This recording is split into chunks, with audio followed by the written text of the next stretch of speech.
The following presentation was recorded live at the 2014 National Bioneers Conference. To learn more about Bioneers programs and media products, visit www.bioneers.org. Well, welcome to the session on food literacy. We are going to have a lot of fun today. The session is going to involve you, and we're going to have some very experiential activities and conversation, and we're going to talk about some leading programs in the area of food literacy. So looking forward to it. How is this? Okay, great. So welcome. I'd like to introduce myself and my co-presenter, Alyson Wylie. Now, if there are any Jared Lawson groupies in the audience, I'm very sorry to say that I got an email from him this morning saying he was deathly sick with a bad cold. I hope you'll stay, though, because we are going to have some fun here. There's one person that was going to be a presenter that will not be here. My name is Kirk Bergstrom. I'm the executive director of a nonprofit based in San Francisco called WorldLink, and one of our flagship initiatives is called Nourish, Food Plus Community, and we're going to tell you more about that today. And one thing, Alyson, why don't you come over here? You've got a mic. Go ahead and introduce yourself. Got a mic. Is it on? And can you hear me? Okay. You're good. Introduce yourself. Go okay, ahead. I'm Alyson Wylie, and I, too, am disappointed that Jared's not here today, so I can commiserate with you. But we're here, and we do have fun stuff for you. I'm from the Northern California, really northern. I know a lot of people call this Northern California, but I'm north. I actually live in Red Bluff, and I work at Chico State, so I'm in Chico. Oh, really? Yeah, we're neighbors. Okay, that's cool. She's from Shingletown. That's cool. So my work with Chico State, it's the Center for Nutrition and Activity Promotion, and I work in schools, K-8 settings. I've had a lot of experience with the Nourish curriculum that we're going to talk a little bit about today. But just in starting, maybe, I don't know how many of you are starting your food literacy programs, reaching out to schools and communities. That's why I'm invited, because I've done that with school-age kids. And one thing I always love to do is just get a feel for who's in the room. So I see some young faces. How many students? Great. How many practicing educators in formal or informal ed? Excellent. How many kind of activists, nonprofit leaders, community leaders? Great. And a farmer. Oh, good. I love it. Good.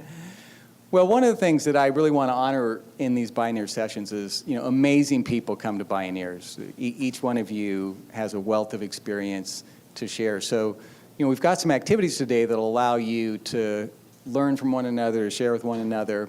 And I'd like to actually start with a simple one that gets us back in touch with our relationship to food. And so this is going to be what we call a think, pair, share, where you're just going to reflect for a couple moments about the question I'm going to ask, and then you're going to pair up with someone and share your story, and then we'll invite a few of those stories for the whole room. So the prompt is this. Go back to your childhood and think about your first memory of eating a freshly picked fruit or vegetable. Go as far back as you can, your first memory of eating a freshly picked fruit or vegetable. We'll give you a minute to kind of lock in on something that is in your presence now, and then we'll pair you up. Okay?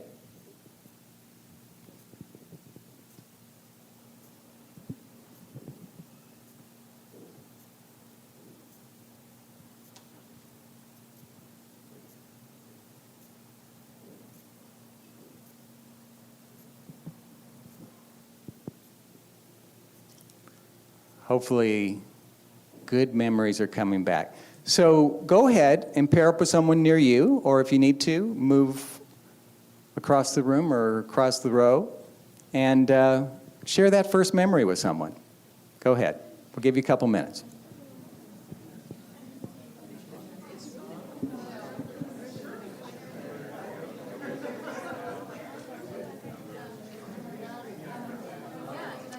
They're a great group.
join in one of these groups and listen in. They're young. And they'll tell you what to do. Just join up with someone, okay? And they'll tell you what's going on.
All right, begin to wrap up if you could.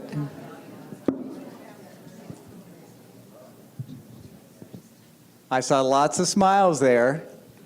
So I'd love to hear some of the stories that surfaced as you reflected on that question. I've asked this around dinner tables and, at retreats, and I am constantly blown away by the richness and beauty of what people remember. And so I'd love to hear from some of you. Go ahead, just raise your hand if you want to briefly tell your first memory. Okay. Ohio tomatoes in 1950 are no longer made. They were the best tomatoes you can plant. What kind of tomatoes? Ohio. So he's Ohio tomatoes that he had that are no... In 1950. 1950, no longer available. To the audience. Yeah, just to let you know. So you can, just to let you know. Tomatoes today are a zero compared to those ones. How about you? We were talking about, you said the first memory is your dad Here, go ahead. brushing the spikes off of the cucumbers. And I grew up on a farm in Tennessee, and so we often had the prickly cucumbers, and we were talking about how a lot of people may not even realize that cucumbers have those little spiky things on the side because you don't see those, not even in farmers markets, on cucumbers. So... Yeah, a lot of Asian markets have those still. So, prickly cucumbers. What else? Anyone over here? Yes, back there. Wait, Do I need the mic? oh, there you go. So I grew up in suburban New Jersey, and my parents always cultivated a garden in our backyard. And my first memory is that I had my own strawberry plant in my own little planter, and I remember being like really tiny and like probably very close to the actual plant and being so excited watching them grow and finally being able to eat them and understanding that like they had different, like what the growth of the fruit was, eating them too soon and what would happen if I wanted a strawberry to get too big and then it would fall off and rot, or it was great, yeah. Yes. Well, I grew up in Venice. I grew up in Venice, and my recollection, I have two recollections. One was fruit, because my grandparents had a farm in Paso Robles, so apricots, apples, cherries were, I remember the fruit, but I was trying to remember where my first vegetables came from.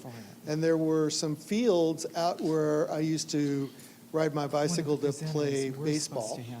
And my folks would have me pick, and they were bean fields and corn. So that was my recollection of getting like fresh beans and fresh corn. Was riding my bike out there and collecting it for our family. Yeah. Okay. All right. Stories just keep coming. I don't mean for this to be a buzzkill, but I think that if we're all involved in food literacy, it's because we want to be connecting people with their food. And so I shared that I grew up in the 80s in a middle-class family, and we did what every good American middle-class family did in the 80s. We had a lot of canned food, canned beans, canned corn, fast food. I ate fast food all the way through high school and didn't really have any powerful food experiences because that wasn't what food was about for middle-class families in the 80s, and probably still isn't now for a lot of inner-city and lower-class families, or lower-income families, excuse me. And so when I was in college and in my 20s, and I started eating food from our farmer's market, it was very powerful for me. And I am now a subsistence farmer. We raise organic fruits and vegetables, and I'm very influenced by it, and I reach out to people about food. But I think it's sort of a thing that happens in environmental groups is that we all think that everybody has these profound experiences when they're young, and so it can be kind of alienating for people who don't have access to that food now, that we all have this notion that you have to have some powerful memory. So sorry for the buzzkill, but not everybody has them from their youth. Well, part of food literacy is recognizing that this happens at different times and for different reasons. So thank you. That's, to me, that's food literacy in action right there. Great. Well, I can relate to the buzzkill because I think in a lot of ways I grew up in that same environment. However, we did have blackberries at my dad's business that just grew amok. And that was just a wonderful experience because I just remember my mom making all these incredible things. We'd have the canned food, we'd have the TV dinners with the purple milk, and then we'd have the blackberries, and it was a whole different purple and a whole different experience. And I just remember wondering, gosh, why can't we have this all year round? And learning little things about, oh, well, they only grow, certain times. And these are plants that were going wild in basically an inner city environment. And I just remember those just incredible experiences, having those fresh, wonderful berries. So it definitely stayed with me. Thank you. Okay, one more. It's a little off topic, but my daughter, who is 22, got to, as part of her education in college, got to work on an organic farm in Missoula, where we live.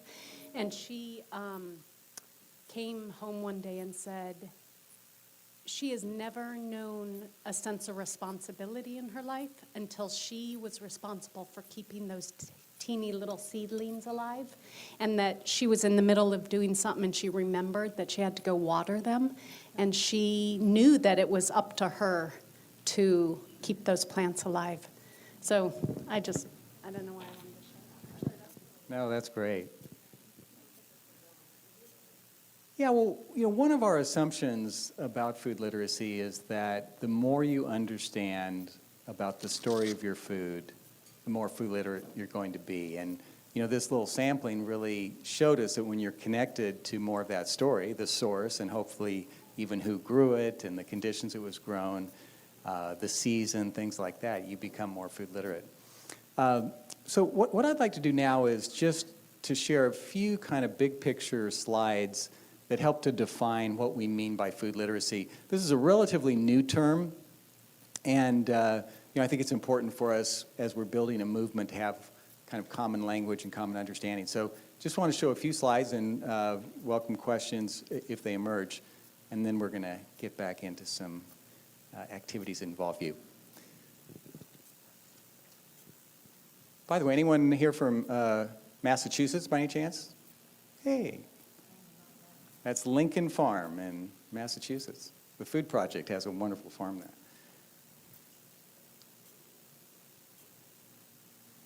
So yeah, here's our big question. What is food literacy and why does it matter? Here's our kind of simple poetic definition of food literacy. Understanding the story of our food from farm to table and back to the soil. And what's really important about this is that it defines food literacy as something that considers the whole system. And I think most Bioneers are systems thinkers to begin with. So, I'm definitely preaching to the choir here. One of the things we find, though, and this is particularly true when food enters the traditional, like K-12 curriculum, very, very seldom are they thinking about the food system as a whole, the food culture as a whole. And really what we're left with is often nutrition education, or something like that that's very reductionist, that's dealing with such a small part of the overall food experience. So that's one definition. And then here's another one: the ability to make informed choices about food that support one's health, community, and the environment. And, of course, this tells us that food literacy is about active citizenship, about applying what we know to create a healthier food culture and food system. So it very much is aspirational in that way. And why does it matter? I think, we all intuitively know why it matters, but one of the things, that we have encountered is when people are more food literate, when they better understand the story of their food, good things happen. And, the way I would kind of explain that is, as people get more food literate, not only do they want to make change in their individual life and their families and their organizations, ripples out into the community, into policy, into education. So we can't have that kind of, food literate citizen if we don't have food literacy, in our schools and organizations. And then food literacy really is the first step in shifting a food culture. I don't know how you do it if you don't have food literate people. And I think we can find some analogies with other big issues. So, let's look at healthcare or climate change. Because we don't have a fully either healthcare literate or climate literate citizenry, these things are really hard to move forward in terms of, substantive change. So, let's solve that with food by having a more food literate citizenry. And to design a new food system, we absolutely need a new food culture. And so I think it's also worth, looking at a definition for what is food culture. This is a picture I took last weekend at the Presidio. They have the food trucks there now on the weekend, and that's really kind of an indicator of our Northern California food culture. But shared values, traditions, and practices surrounding food, and it expresses itself, at multiple levels. So I think this, again, it's an important idea, that we really think about what food culture is, and we examine it, within the various contexts that we live and work.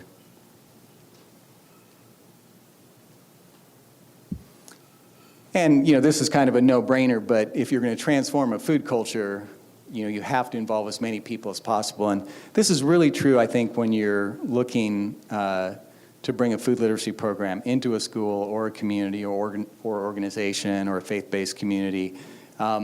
Get everyone involved. And so at a school level, that's students, teachers, administrators, parents, food service staff, health workers, et cetera, because it really is a team activity. And, this is a question that I love to just present because how often do we ask this, But to be food literate, what should all students learn and practice before they graduate from high school or college? And I think this is a really important one. One of the things that we've done as an organization is we've been working on developing what we call a food literacy rubric. So how do you measure food literacy in an individual or a group? And if anyone's interested in that, I'm glad to send it to them as a PDF. We kind of break it into core concepts, values, and practices, and we've created 20 indicators of what a food literate person is, and you can be kind of a beginner stage or an intermediate or advanced. But it's important, I think, that we think about this comprehensively. And my last question before we continue is just really this, what is your vision for a healthy food culture? I think it's very, worthwhile to reflect on this, and, this can be true, again, at any scale, your individual life, your family, your school, your community. So let's hold a vision for the kind of food culture we want to create. All right, I think it's time for Alyson to lead an activity, and I'm going to let her tell you more about it. It's on the theme of food traditions. But first the video. But first the video.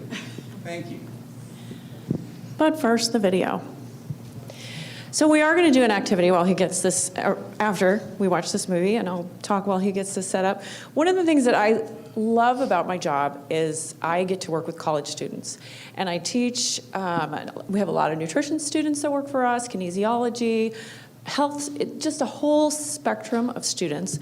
And I share with them the Nourish curriculum. I keep pointing, but it's not actually standing up. The Nourish curriculum, you can actually get it for free. It's online. It's www.nourishlife.org. And this is one of the lessons that we do with the curriculum. So we'll start with the video. All right. And our audio folks back there, you ready?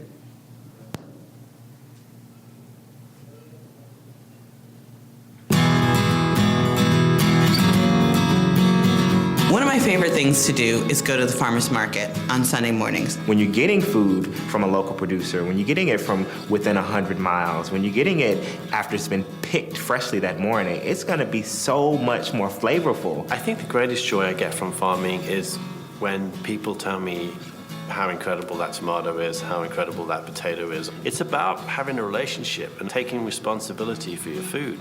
You know the person who's growing your food.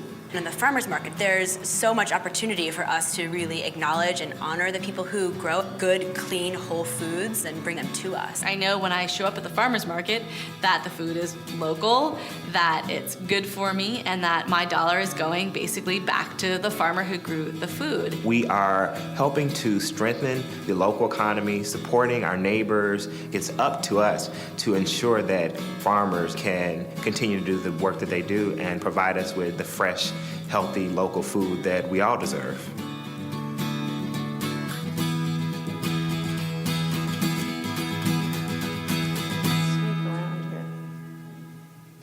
Okay, so that's going to introduce us to what we're actually going to do. Is it too echoey? Am I echoing? Am I okay? Yeah?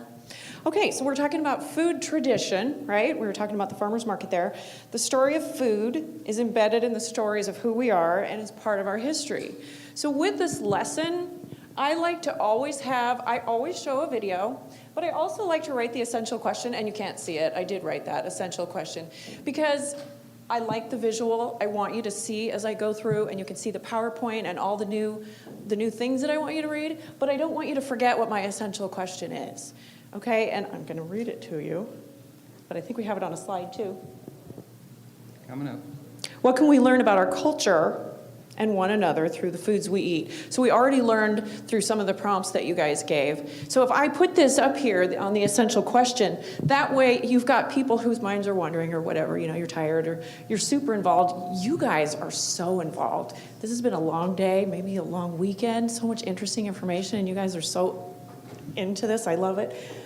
But sometimes even your mind will wander. So it's good to have it written up here. This is just a tip. So that's my tip. Have it written. It's not as fancy. And then also go through your slides. So we're going to talk about our stories and celebrating family food traditions. Let me read. I have a quote that I just want to share from Michael Pollan. Food is not just fuel. Food is about family. You've probably heard it. Food is about community. Food is about identity. And we nourish all those things when we eat well. So what I'd like you to do is maybe find a different partner. We're going to pair share again. And I want you to look at these prompts. And we're going to talk about what are some special foods your family eats for holidays. And then what food traditions does your family have for birthdays and celebrations? And then do any of your family foods or traditions have family stories connected to them? And you guys are such an awesome audience that you probably can think of things right away. With kids, it's really hard to draw these things out. So sometimes with kids, I'll just start the conversation. I went back there to you, and you were having a hard time remembering your vegetables. And I said, well, maybe, did you go to a pumpkin patch? Just kind of start talking about things that maybe everybody's done. Did you start with that? Do you remember maybe picking an apple while you're at a pumpkin patch? Because that's not going to be your first vegetable probably at the pumpkin patch. But then with kids too, it's what do you do at dinner time? So what's your pattern? What's your ritual? What's your rule? Do you get to have technology at the table? What kind of things does your family have to follow? So for us, these questions are going to guide you. If you were doing this in a group that wasn't as maybe interested as you guys, you got to pull it out first and then let them go. So I'm going to let you go. Go ahead, get together and answer these questions. We need Jeopardy music.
give you another minute. Be sure you share with each other.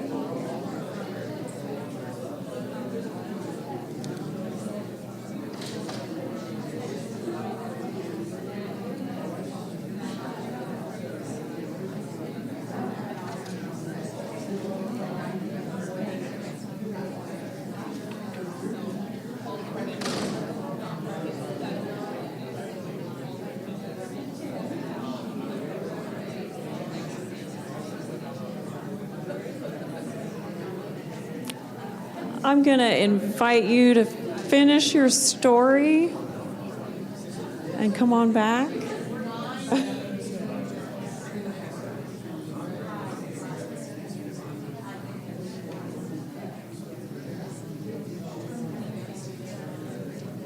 I think some of you are sharing some really good stories.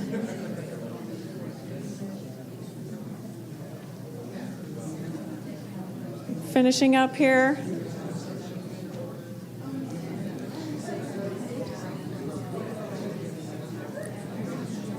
Does anybody want to share any of the stories that they heard? I'd love to hear something that you found interesting about someone else.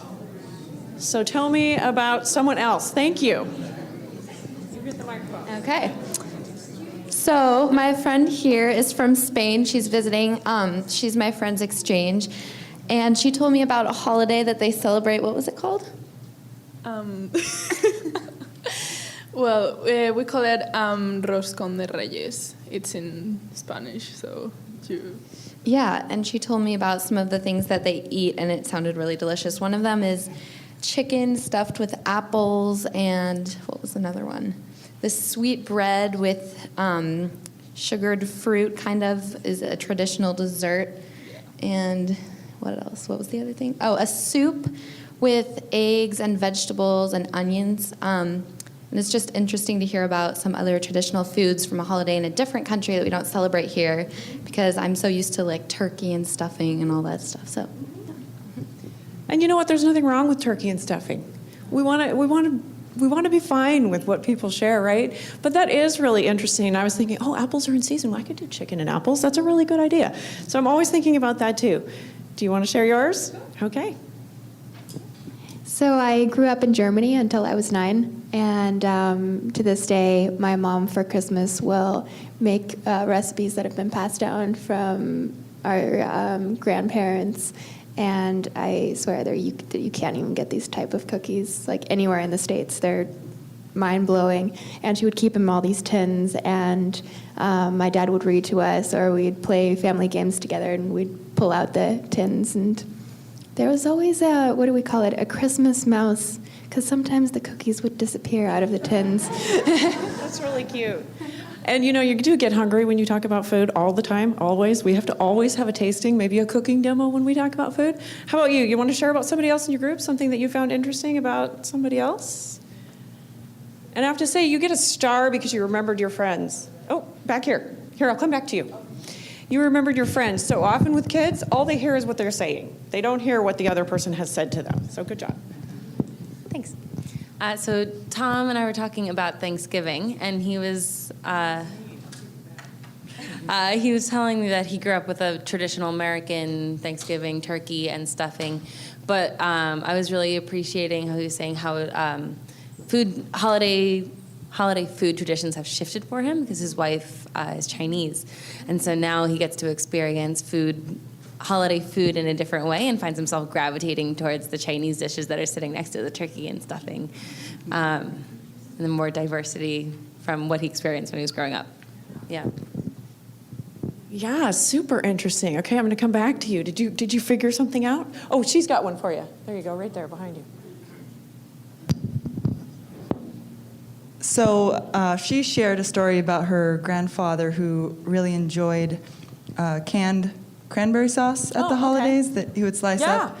And one holiday she made a homemade cranberry sauce, which he was really disappointed by because he really liked his canned cranberry sauce. Because it had the ridges around it. I know exactly. It had like lines for slicing. And he loved that because also he grew up in Tennessee, in a ridge, and the canned cranberry sauce was kind of a sign that they'd made it. They were able to buy prepared food. Did you guys hear that? I got to repeat that for the tape. The canned cranberry sauce was a sign that they had made it, Yeah, that they could afford fancy canned food. Right, fancy canned food, because they canned their own food for their entire lives, you know? And so to be able to buy canned food was special. And so for me, to be able to make cranberry sauce from scratch was really special, because I hated the, whatever that was in the can. And so it was just an interesting thing. I just remember the look on his face. But where's the other cranberry sauce? Yeah, isn't that interesting that the canned was the good? That's so interesting, I think. So you can. Oh, I'm going to let you share.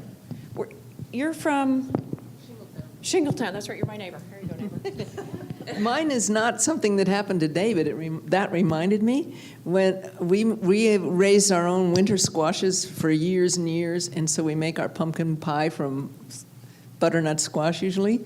And my mother would eat it, but she said, I really prefer that canned pumpkin filling. Phooey. It's easier, right? It's easier. Oh, that's funny. She likes to take. You want to share too? Go. Yeah. I'm curious about something because it sort of reminds me of what the study on was speaking about. Oh, dear. Now it's on.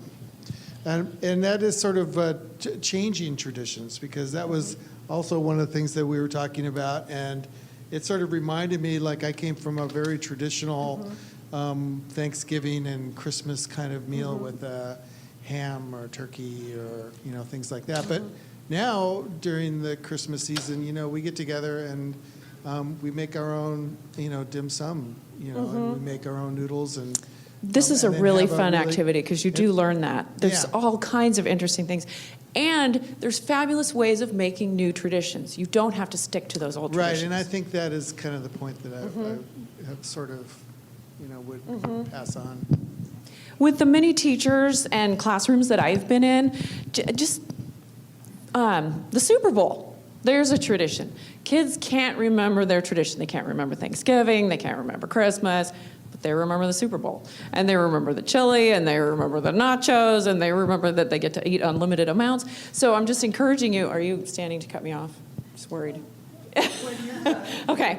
So encouraging you, when you do this with kids and your community, because they're not all going to be ready to share like this, just draw it out. It doesn't have to be Christmas and Thanksgiving and Easter and 4th of July. One of the teachers had a tradition about whenever company came over, they made a pizza, so they rolled out the dough, they had little tiny kids, all the little tiny kids and all the company roll out the dough. They go for a hike while it rises. What a great idea. And then they come back and they all decorate it with all the fruits and veggies they can think of. I love that. One more. Somebody, who you do. Yeah, you got the microphone. It was just sort of interesting with what he just said, and what we were saying, that they have changed. They're changing. I mean, we've got somebody who doesn't eat gluten. We've got people who don't eat this and that and the other. Her grandmother, your husband's grandmother, did fish from Italy, and everybody came by, and that was a big tradition. And now everybody helps cook. All the different members of the family bring things because people are working today and they can't do like that grandmother did. So that's a changing culture. That's really interesting. That's true. I'm closing it. Thank you. Teach this. Take this lesson. It's lesson 3 from the curriculum. Go. Great. I love hearing these stories, and we could be here all day sharing them, which is so wonderful. I mean, we're creating a food culture as we sit here, and there's such diversity of stories. So I'm sorry to close this particular thing, but we got lots of more fun stuff for you. Now, earlier I showed that short film called Farmers Markets, and that's actually one of 54 short films that we've produced as part of this Nourish Initiative. Most of them are online and available online, and then we also have a DVD with all of them. So I'm going to do something right now, which is the door prize section of the session. And no one reach for their cell phone here. And here's the question. Whoever can get closest to the right answer is going to get a copy of all 54 of these short films right here. Okay, question is, what is the latest number of farmers markets in the United States? So take a couple of seconds here, think about your number, and I'll poll the room. Whoever's closest will get this. Okay? Everyone ready? Got a number? All right. 2,000. 3,000. 74,000. 750. 8,000. 35,000. No, she's going for that interim. One thing, okay. 5,000. 50,000. What's the question? How many farmers markets are there in the United States right now? 1 million. 909? 6,000. 105,000. 92,000. How many? 800. 15,000. 85,000. 12,500. Okay. $1. What? 5,000. Back in the room. 16,000. Over there, quick. Back the room. Go ahead. Okay.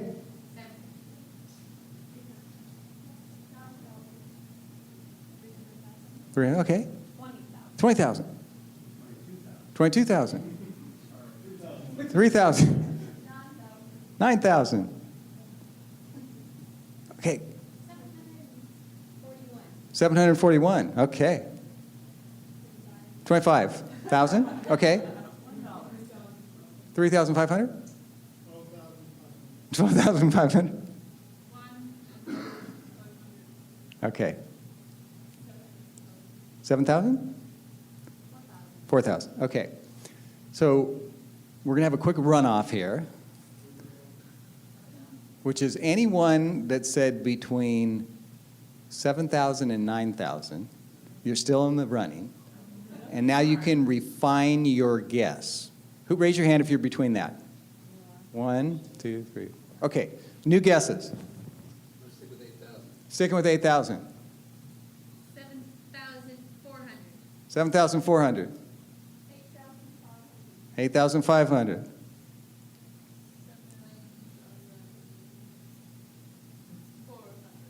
7,400. Okay.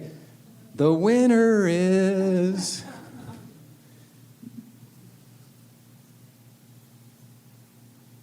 Someone said 8,500, right? Yeah. That is the winner. Yeah. Woohoo!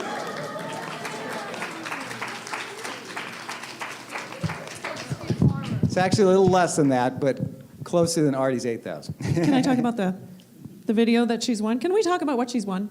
Go ahead. So the 54 bite-sized videos from Nourish, you can get some of these online.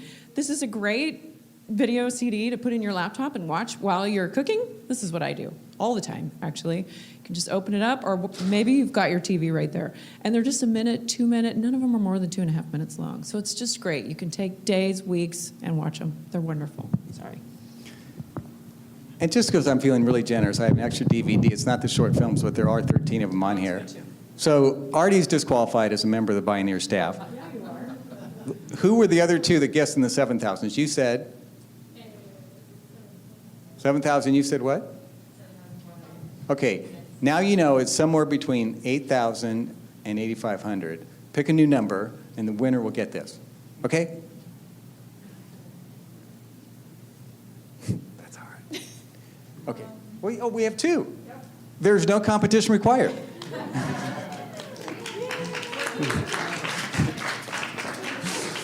That's what we like, abundance. The actual number is, for inquiring minds that want to know, 8,268. Which is pretty spectacular when you think about it. Believe it or not, 5 years ago that was about 2,000. So crazy. All right. Did everyone get the handout that has the resources on one side and the food system map on the other? Okay, pass them out if you don't have them. That's great.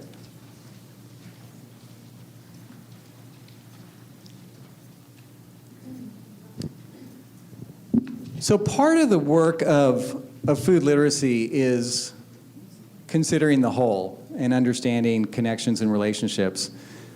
So this next short activity, what I want you to do is take a look at that food system map diagram and just kind of study it and see what interests you, what looks like a relationship that you haven't thought about in a while. And I'm going to put up a question that I'd like you to discuss with a partner. And it can be a new one or one of your new friends. And here it is. What new insights do you have from this big picture view? And how will these insights affect your personal actions? So take a moment just to study it, see what it is that resonates. Think about places you can intervene as a food literate citizen. And then find a partner and respond to these two questions.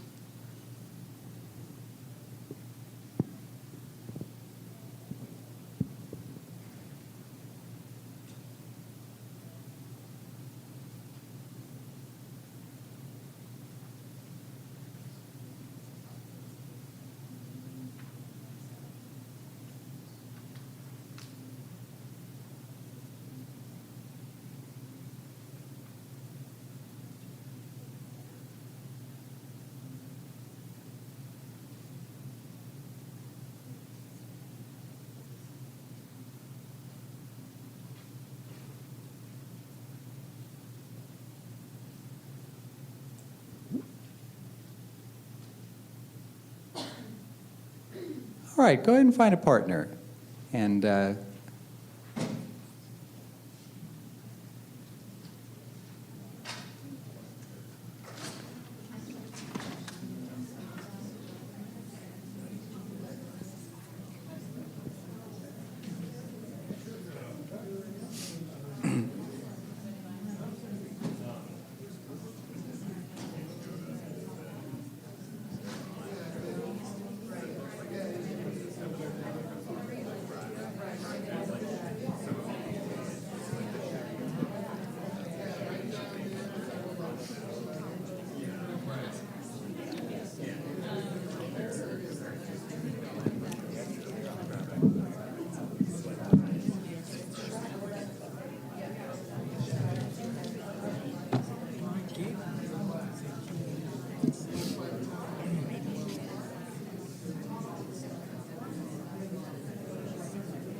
So we're okay. I just wanted to make some fine-tuned adjustments.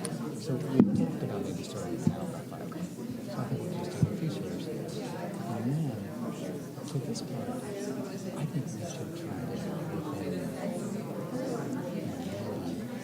15 minutes to just briefly describe what we're doing with strategies, challenges. I won't get into multiple questions, but just you do a download, I'll do a little download. And then questions. Yeah. Yeah. So let's be really brief. Okay. And then we'll. Yeah. I think it'll be great. And then we'll get to what people are doing and strategies. Yeah. Good.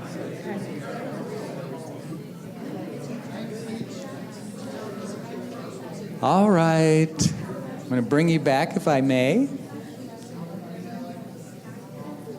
Hey, all I can say is you guys are really up for whatever we throw at you, which I love. And, those first couple activities were, a little closer to the heart, and this one is a little bit more in the head, but it's all part of being food literate. So would anyone like to share kind of insights that emerged from looking at this big picture view and how that might affect your own actions and initiatives? Yeah.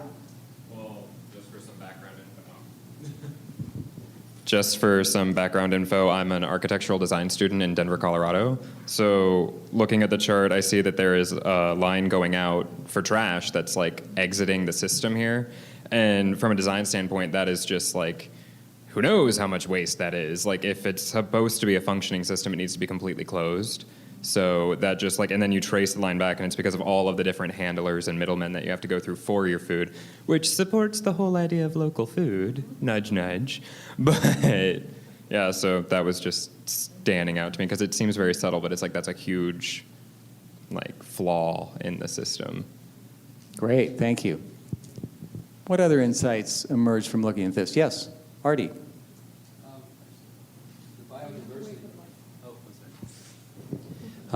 The biodiversity piece is the piece that I want to talk to a little bit.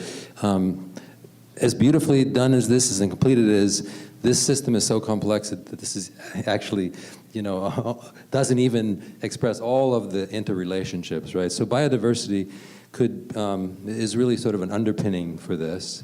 And I'm going to use this moment to just put a plug in for the seed exchange that's happening at 6:30. So if you want to immediately have an impact on your food system, you can participate in the seed exchange this afternoon. It's at the big exhibit hall across the bridge.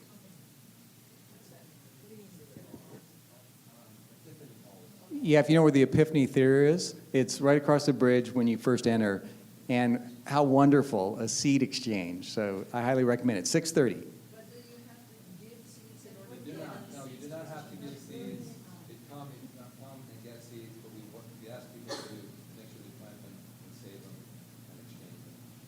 It's not BYOS.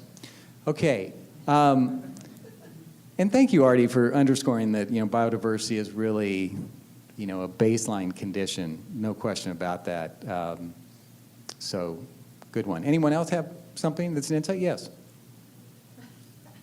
It's a race.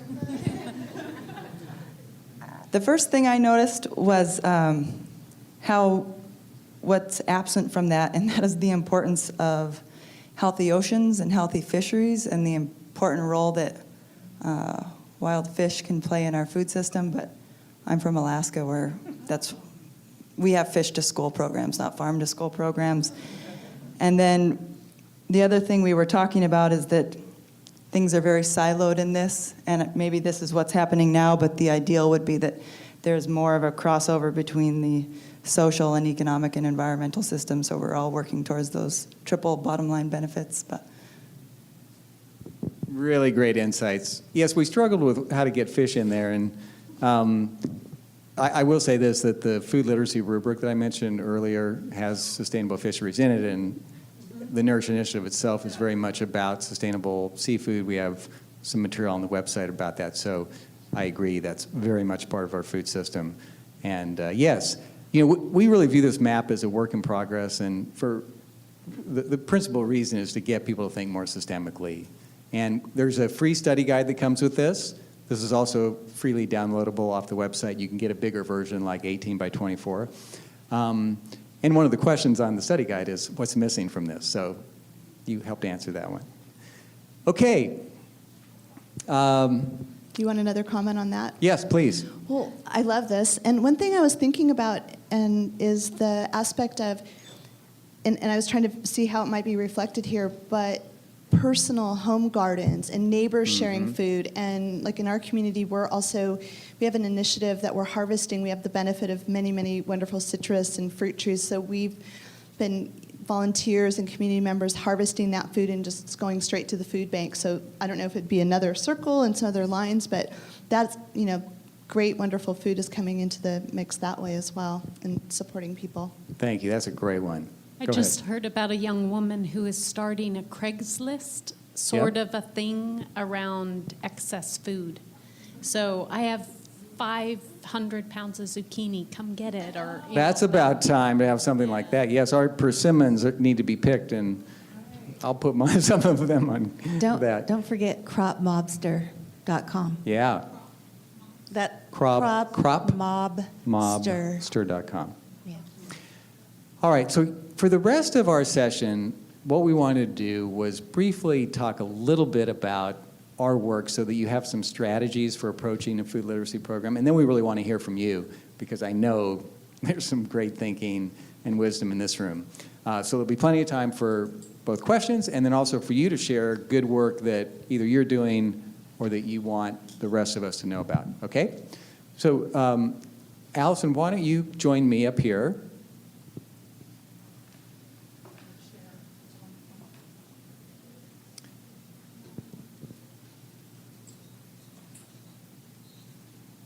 Let me turn this light off. Let's see. Oops.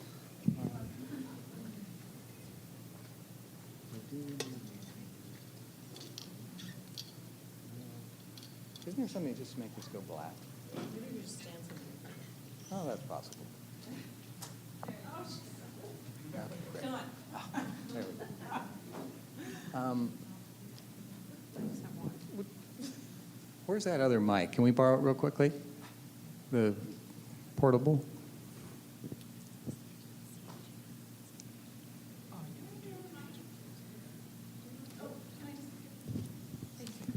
Thank you. Well, I'm going to start by asking Alyson to talk about what it looks like to do a food literacy program in a rural part of the state up near Chico, and how you engage schools and community groups and students and parents and administrators. So talk a little bit about the work that you have done, Alyson, and kind of how you went about it. Just give us a little roadmap for what you designed and how it took shape, and any challenges that would be good to share with the group. Okay. So I'm a health education specialist, and like I said, it's through Chico State Research Foundation, Center for Nutrition and Activity Promotion, and we're totally grant funded. So my scope of work is always defined by the grant that I'm working on. And this past year, it was a subcontract because public health has been given the SNAP Ed dollars. So public health doesn't know exactly what to do with that, and I'm not saying all public health or whatever, but I'm just saying we do. We know what to do with those SNAP Ed dollars, and that's Supplemental Nutrition Assistance Program and education. So with those dollars, we can go into schools, because that's what it's targeted for, and do the nutrition ed lessons. Typically, public health curriculum is around My Plate and Rethink Your Drink and fiber and just things like that that are all good things. But the exciting thing for us was that the Nourish curriculum was approved. And so the big share that I want to give to you, the big light bulb for me, is that if you're going into a school, they're not going to accept a big grand vision or a big great idea. Hey, I want to come in and I want to help you with this and I want to do that. you need to have that curriculum. You need to have that piece that you can say, okay, this is standards-based, this is Common Core, this is going to help your school, this is going to satisfy what you need on the wellness policy. You want to come in and say, you need something and I have it, instead of just wanting to make change. So I think that's where I've had success. And then with the Nourish curriculum, it's really easy. And Kirk said we're not allowed to sell it, so I'm not selling it. I'm just telling you about it. It's free. Download it. But the lessons are great, and the whole point of it is not my plate or rethink your drink or whatever. It's what's the story of your food? Where's your food come from? So I have this corn dog box that I carry around. No corn dogs were eaten by me. I just want to say that. But if you do, I don't judge. No judgment. Right? But so on my corn dog box, there's states all over. It was started here, and it's from this company here. It's all across the whole U.S., so we can connect to geography right there. You know, where did it start? How did it end up with you? And that's part of the story of your food. And even to the point of the waste, like you were talking about. Where does it go? Is this going to help the environment when I throw it away? What's going to happen to it when I put it in here? So Nourish addresses all of those things. So it was really easy for me to come into the school and say, hey, I've got this approved curriculum. It's approved by public health, and I'd like to come in and teach these nutrition ed lessons. And that was my easy way of getting in. Thank you. And, I just wanted to talk about, what the process of social change looks like, because it's a question that we address all the time. So if we're trying to create a more food literate society across many institutions, including schools, how do you do that? And, I think what we've learned is, first of all, you have to have some materials. So we have videos, we have curriculum, we have a website. One of the things that we just recently finished, which I have up here, is a wonderful package called the Nourish Family Kit. And this is designed to go into a family, and it's got learning games and healthy recipes and videos. And we just had a chance to test that on 6 Navy bases around the world, which was really cool. So you have to have some materials and, the food system map, things like that. So I invite all of you to look at that collection of Nourish resources. On the handout that you've been given are other curricula from other organizations and other resources. So find the best stuff, because you need that to open a conversation. And our theory of change is that, first of all, you have to open a conversation with your peers and your fellow citizens and your students. You have to talk about this stuff. Then you want to introduce what we call structured learning experiences. And that's where the curriculum comes in, the kind of things we've been doing today, I would call structured learning experiences, where you engage people in a learning process. And what Alyson didn't say about the Nourish curriculum is it's got 7 activities. It starts with an activity called The Story of Food, where students trace a whole food and a processed food as far back to its origin as they can. So immediately really thinking about the food system. And the curriculum ends with an activity that we call action projects, where students plan a service learning project in their school or community. So there's this whole arc from story of food to action. And in between, they're learning about things like seasonal and local food and food marketing and food traditions and food and ecosystems. So a lot of great stuff there to draw on. The other part of food literacy is we really do need to develop, I think, a new language and new understandings. And so I'm really big on professional learning, that there are opportunities to do teacher workshops and bring people together for gatherings like this. So I think that's a really important part of social change with this kind of work. And then hopefully, ultimately, what we do is start to form communities of practice where we're sharing, what we're doing, like now, learning from one another and getting better and better. And I just want to say that, what's been really exciting for me with this Nourish Initiative, which we launched about 3.5 years ago, is to see how it has become something of interest to virtually every part of society. So we started with a focus on K-12, and we're currently up to about 20,000 educators that are using the materials, which translates into about 5 million students, which is amazing in 3.5 years. Then we started getting calls from different organizations and institutions. We heard from a group that works with about 40,000 faith-based congregations, so we developed a package for them.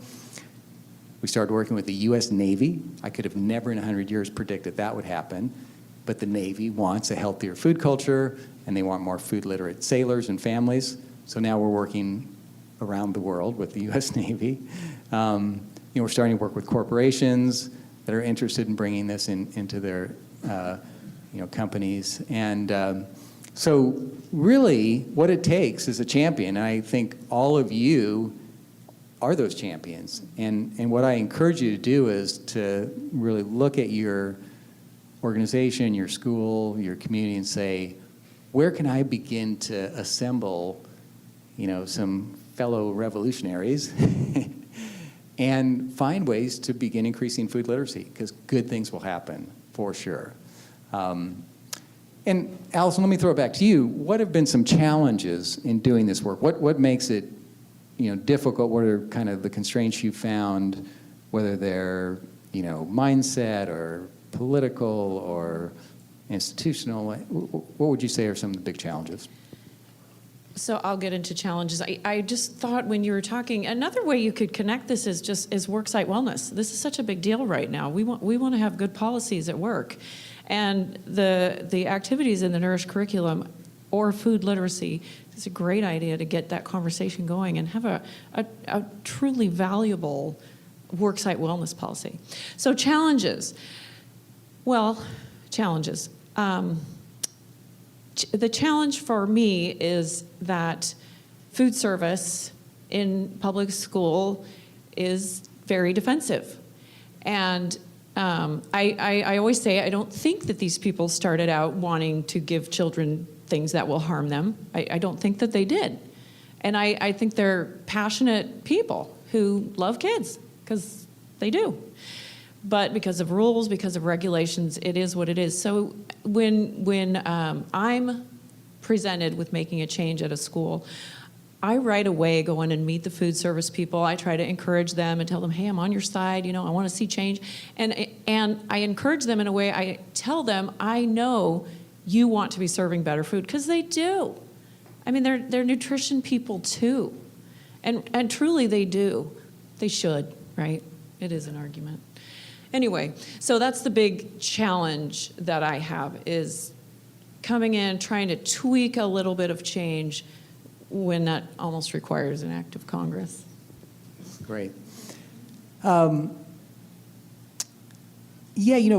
me, the challenges, I think, have to do with just getting people's attention around this and reminding them that food literacy is an opportunity to solve multiple problems at once. And there are very few things that you can point to that create healthier people and communities, that can improve the health of the environment, reduce things like pesticides, protect animal welfare and worker welfare, and revitalize local economies. So getting people to think about this as a much bigger solution than just we're helping kids to eat better, I think is a big part of it. I see a hand that's starting to raise. I see other hands. So we're going to actually conclude our piece, because what I'd like to do for the rest of the session is invite questions, but also invite you, if you have a piece of this puzzle called increasing food literacy, to tell us either about what you're doing or a program that you think is exemplary. And my only request is try to keep your comments short so we can hear from as many of you as possible. So questions or comments? First Spirit? My question is, how do you get around economics? Like, I remember seeing a food movie once about a woman who could either buy this much processed food or this much whole organic produce for her family. Great question. How do you deal with the economics? Because good food, some people think good food costs more. A lot of studies actually show that you can make a very nutritious meal for the same cost as going to McDonald's. So I'm not sure that is a real argument. There are some great programs right now, though, to create more parity. So some of you have probably heard of double up bucks, which are being used where people that get SNAP benefits get double the value at a farmer's market. I think it's a great idea, really. Well, and just being able to use your SNAP Yeah. dollars at farmers market at all is a big deal. And it's true, it's a tough sell. And yet, one of the things that I do as well is go around and tell people, hey, if you use your EBT at farmers market, and most of these 90,000 farmers markets, not that many, except EBT now, but if you use it there, then you're drawing federal dollars down into your community, you're giving it to your local farmer who's going to spend it at your grocery store or whatever. Maybe they're going to spend it where you work. So you're helping your local economy by shopping at the farmers market. So that's something that we do. There's also funding for cooking classes, teaching how to stretch your cooking dollars. But I know it's true, and that's a really hard one. How do you tell someone, the story I heard, I can't afford to go to Disneyland, but I can buy you these Fruit Loops, and that's just as fun. Yeah, and another piece of that is just looking at all the ways to connect your institutions to the local food economy and farmers. So the Farm to School program is a great way. Like, let's connect our schools and farms. You can have farm to institution, whether it's a business or something. So yeah, I think there are ways to solve that problem. And we have a short film in our collection, which is called No Free Lunch with Michael Pollan, where he says, you either pay now or you pay later too, which is, healthcare costs are we're going to really pay the price, and much better to do it on the front end. Okay, over here. Who? You? Okay. And then you. Sorry. Well, okay. I would say if you're talking about challenges and successes, one of the things that I've personally been challenged by has to do with the transition for the food services, because they need to be educated as well. And they are struggling under a paradigm that does struggle with financial budgetary issues, and in some ways it requires that they not only retool their minds, they need to retool their kitchens. So those are issues. The other issue that I run into a lot has to do with finding the right amount of local suppliers that will be able to supply the fresh foods on a seasonal basis, and because they vary. Farmers are growing things seasonally, and different farms are growing things seasonally. So you need to have a pretty widespread chain of relationship with local growers to be able to get the supply of food that you need to come in with. But I do I think the big, I haven't struggled so much with the literacy with the students or the faculty. Really, it's more how it translates in with business managers and with food service, the administrators for food service, and then them being able to make this significant change in who their suppliers are going to be. And I think what I've noticed is you sort of have to have, a champion in there somewhere who is going to just say, okay, I'm going to make the connections for you. I'm going to bring them to you. And then here's the policies that other schools are using, these procurement policies. So, I just think it's a real interesting transition that's going on. But where my big snags lie still remain with the food service folks. Great. Go ahead and pass it back to the woman Yeah, behind. and that's where food hubs come in, where you can have one invoice for all that local produce. I teach in the Elegant Bicycle District, and I teach the Nourish curriculum. I got it when I went to the Edible Schoolyard Academy for a teacher development workshop, and when I went to Occidental Arts and Ecology Center for another teacher workshop.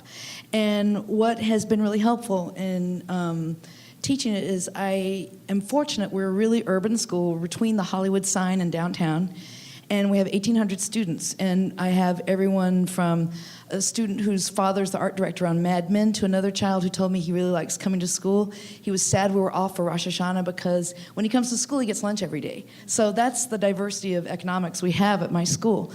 So I teach 120 kids this curriculum every year. In 10-week sessions. And I supplement it, though, with some of the stuff I learned at Occidental and at Edible Schoolyard. We do scissor salsa in the garden, and then the kids have to go home and make it for their family. And I would take them to the farmer's market. There's a farmer's market really near us. We can walk there in half an hour. and they see that you can get these strawberries that are 3 baskets for $5, which is not that different than the price in the store. And this girl, Rosemary, last year, and I'll never forget this, and it always makes me a little well up a little bit when I think about it, she bit it and she said, "This is what a strawberry tastes like?" She had her face, she had no idea that that's what a strawberry was supposed to taste like, because she'd only had the ones that are white inside and white on the top. And so I think what you have to do when you teach this curriculum is also teach the kids how to make the food. We had Mild to Wild taste tests this week where they tasted kale and chard, and because that's what I had in my CSA box. So we tasted kale, chard, lettuce leaves, arugula, and they rated it mild to wild. That way nothing was what they liked least. It was just, are you in a mild mood or a wild mood? And then we made balsamic vinaigrette dressing that they can go home and make pretty cheaply. And so their parents are telling me that they're coming home and making salsa and dressing. So while educating them with the Nourish curriculum, giving them a substitution for the things that they may be giving up, like when we did the food story clues, some of the chip things they found out is that Cheetos aren't real food, and we set Cheetos on fire to show, the oil that drips out, because we show how the energy's burned, and then what's left over is what your body absorbs, and it's this like puddle of gross, disgusting oil, and that's just from one Cheeto. And I think you just have to teach the kids how to go home and teach their parents. And if you can get the kids excited about making that food, then the parents will learn from the kids. And if they see the kids cooking, I think that's the way we transform the next generation, and is to get the kids to own that food making and to see. And they were all eating greens. They were eating charred greens. We had herb tasting, and they were eating things that I think if you'd said, "Here, eat the salad," they wouldn't have been interested. But when they were rating it mild to wild, they were really excited about what was the mildest and what was the wildest. So exciting. And I think Harvest of the Month, too, would be a good connection with that. Just tasting the fruit or vegetable of the month, and then connecting with the cafeteria. Hey, this is the Harvest of the Month. This is what we're going to have. Can you please serve, kids all thought cabbage looked like coleslaw. And that's one of the challenges we have, is that we've got this food system in the LAUSD that is, it's really difficult. Jamie Oliver got kicked out of our school district for trying to for trying to overhaul it. And we've run into some real problems with trying to overhaul it. Okay, let's get Who's to next? as many people as we can here, and then we'll come back to you. Yeah.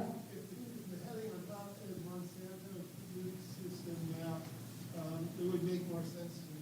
This is really confusing, and I think it's got things in the wrong place. You got climate change over on the biological side, where that's really driven by economics. There's nothing about fossil fuel in here, which our current food system uses a tremendous amount of fossil fuels.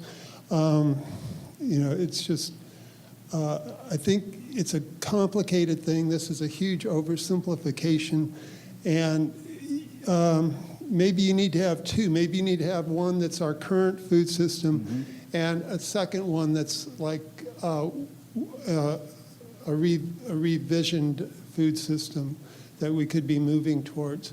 Because this has got elements of both, and it's missing stuff, and it's got stuff in the wrong places. And, so I just wanted to. Yeah, and you know what? It's great that you're critiquing it, because for me, part of its role is to get people talking about these issues. And yeah, there's no question that there could be a version that's sort of the preferred food system, and it would look different. We tried to make this as neutral as possible, so you could kind of bring your own vision to it.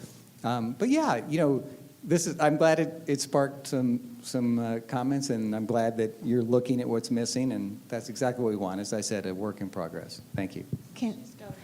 I'm also an educator and a chef, and I live in Sonoma. And I complained for about 10 years because my daughter was in the school system. Luckily, she started out in a school that actually cooked food, and that was part of why we felt comfortable there. But then when I was substituting in the rest of the district, I was like, I can't believe you're feeding this to the children. And every time I'd be in a social situation, I'd bring it up. Well, now it's different. It's changed. And we have all the parking lots covered with solar panels that are shading the parking lots. We have gardens at every single school. And part of the curriculum that's mandated by the superintendent, but all the teachers aren't completely on board yet, but these vegetables show up each month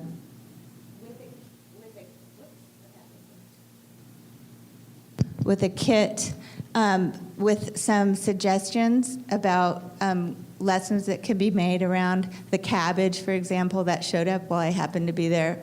So, I found a book about cabbages, and, we had fun with it, and I made coleslaw. But a lot of the other teachers were looking at me like, why are you going along with that program? But I love food. I'm all about food, and I think it's right. When you get the kids in it, and then the summer school, I was teaching in the Waldorf school, we made salsa, and if the kids do it, then it's theirs, and they own it, and they'll eat it, even if it's green. It's true. If kids make it, they do seem to eat it. And if they grow it, they eat it. I love watching kids hop around and be zucchini and eat zucchini. I've been working with Kids Cooking for Life, and we've gotten into after-school programs, and we're working with different hospital education and all. But I think it needs to be in the schools, and that's why I was curious how she got this program in the schools. Of course, like over in Berkeley with Edible School Garden, and so you go into the schools and talk to who? The principal? How do you? Well, the SNAP Ed dollars are out there, and it's SNAP Ed. It's Supplemental Nutrition Assistance Program. Right. Education. I didn't know that. So Okay. it's funded by CalFresh, basically by food stamps. Okay. And so if the school qualifies, then public health has dollars to go in and teach nutrition ed, and that's why the principals will let us do it. And so the students that go in and teach it are, like I said, these Chico State students who are awesome. And sometimes I get to be that person, and I do love it. But anyway, that's how we get in. So your public health department does have those funds, and they can come to your school. Okay, we don't have to just deal with the after-school program that's individual with each school. Sometimes it's easier to connect with the after-school program, like you say, and it's definitely a neglected area. It's good to connect with after-school, but you're right. But it needs to be in the schools. Okay, thank you. We are very close to completing the session. I just want to see if there's any other questions or comments. Our farmer. I'm going to mention the farm club at the Reading Farmers Market. Children go to a certain table at the farmers market and get some tokens. I think it's for $2, and they can spend that for fresh produce at the farmers market. And then they have a lot of fun talking to the farmer who sells it, and they can take it home to their parents and things like that. And that has been funded in the past by Healthy Shasta, which I think is part of the SNAP program. And now the funding is going to have to come from a different source. And our organization called Growing Local is working on a grant to get that funded so it continues. Good. And we have a farm-to-school program going on as well, where kids, if they do go and meet their local farmer, they get a sticker from the farmer, so they learn about it in school. And then the farmers get so excited when the kids come and say hi at the market. It is getting late. I'm sure people are hungry and ready to refresh for the evening. So I just want to thank all of you for coming. I hope you're feeling more food literate than when you arrived and are ready to take this out in the world. So thank you very much. And before you leave, the woman from Los Angeles, I just want to briefly talk to you because you are a candidate to write a Nourish in Action story for the website. So I'd just like to talk to you. Thank you all. Have a great evening. Seed Exchange, 6:30.